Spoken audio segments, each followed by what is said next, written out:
ପୁଣି ବର୍ଷା ହେଉଛି। ଏହି ବର୍ଷାର ବୁନ୍ଦାଗୁଡ଼ିକ କେବଳ ମାଟିକୁ ଭିଜାଉ ନାହାନ୍ତି, ସେମାନେ ମୋ ମନରେ ଲୁଚି ରହିଥିବା ସ୍ମୃତିକୁ ମଧ୍ୟ ଜାଗେଇ ଦେଉଛନ୍ତି। ଯେତେବେଳେ ଭୁବନେଶ୍ୱର ରାସ୍ତାରେ ଯାଏ, ଲାଗେ ଯେମିତି ସମୟ ପଛକୁ ଫେରିଯାଇଛି। ମନେ ପଡ଼େ 2023 ମସିହା ପ୍ରଥମ ଦିନ ନଳିନୀ ଦେବୀ ମହିଳା ମହାବିଦ୍ୟାଳୟରେ ଆଡ଼ମିସନ୍। ହାତରେ ଥିଲା ଗୋଟିଏ ବ୍ୟାଗ୍, ଆଖିରେ ଥିଲା ଅନେକ ସ୍ୱପ୍ନ, ଆଉ ମନରେ ଥିଲା ଅଜଣା ଭୟ। କେତେ କାନ୍ଦିଛି, କାରଣ କିଛି ବି ଜାଣିନଥିଲି। ଧୀରେ ଧୀରେ ସାଙ୍ଗ ମିଳିଲେ, କିନ୍ତୁ ମୋର ସବୁଠୁ ବଡ଼ ସାଥୀ ଥିଲା ସଂଘର୍ଷ। ପ୍ରତିଦିନ ଜଟଣୀରୁ ଭୁବନେଶ୍ୱର, ଭୁବନେଶ୍ୱରରୁ ଜଟଣୀ, ସକାଳର ଯାତ୍ରା, ସନ୍ଧ୍ୟାର ଦୌଡ଼। 5ଟା ବାଜିଲେ କ୍ଲାସରୁମ୍ରୁ ବାହାରି ଅଟୋ ପଛରେ ଦୌଡ଼, ବସ୍ ପଛରେ ଦୌଡ଼, ଷ୍ଟେସନ ଆଡ଼କୁ ଦୌଡ଼। ଆଉ କେତେଥର ଟ୍ରେନ୍ଟା ମୋ ଆଖି ଆଗରେ ଛାଡ଼ି ଚାଲିଯାଇଛି। ସେଦିନ ଲାଗୁଥିଲା ଯେମିତି ମୁଁ ହାରିଗଲି। କିନ୍ତୁ ଆଜି ବୁଝୁଛି, ସେ ଟ୍ରେନ୍ ମୋତେ ଅପେକ୍ଷା କରିବା ଶିଖାଉଥିଲା, ସମୟର ମୂଲ୍ୟ ବୁଝାଉଥିଲା। ଘଣ୍ଟାଏ, କେବେ 1.5 ଘଣ୍ଟା ପ୍ଲାଟଫର୍ମରେ ଠିଆ ହୋଇ ଅପେକ୍ଷା।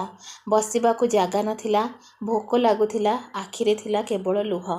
ତଥାପି ମନରେ ଗୋଟିଏ କଥା ଥିଲା, ଲକ୍ଷେ ପିଲାଙ୍କ ଭିତରୁ ମାତ୍ର କିଛି ଜଣଙ୍କୁ ସରକାର ସୁଯୋଗ ଦେଇଛନ୍ତି। ସେମାନଙ୍କ ଭିତରେ ମୁଁ ମଧ୍ୟ ଅଛି। ଏତେ ସହଜରେ ହାରିଯିବି କାହିଁକି? ରାତିରେ ଘରେ ପହଞ୍ଚିଲେ ଲାଗୁଥିଲା ଦେହରେ ଆଉ ଶକ୍ତି ନାହିଁ। ତଥାପି ଟ୍ୟୁସନ୍, ପୁଣି ପଢ଼ା, ପୁଣି ପରଦିନର ପ୍ରସ୍ତୁତି।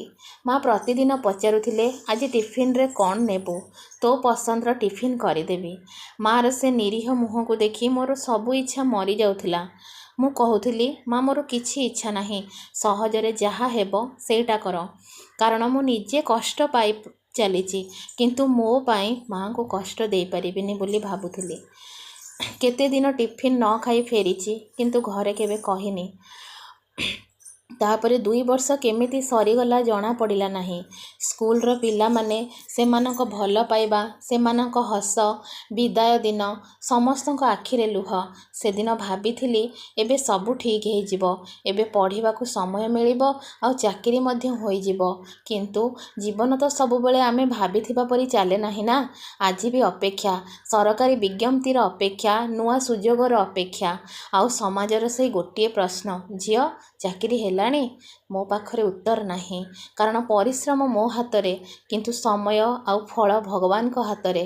ଆଜି ବର୍ଷା ହେଲେ, ଭୁବନେଶ୍ୱର ରାସ୍ତା ଦେଖିଲେ ମୋ ଆଖିରେ ଲୁହ ଆସେ, କିନ୍ତୁ ସେ ଲୁହ ଦୁର୍ବଳତାର ନୁହେଁ, ସେ ଲୁହ ମୋ ସଂଘର୍ଷର।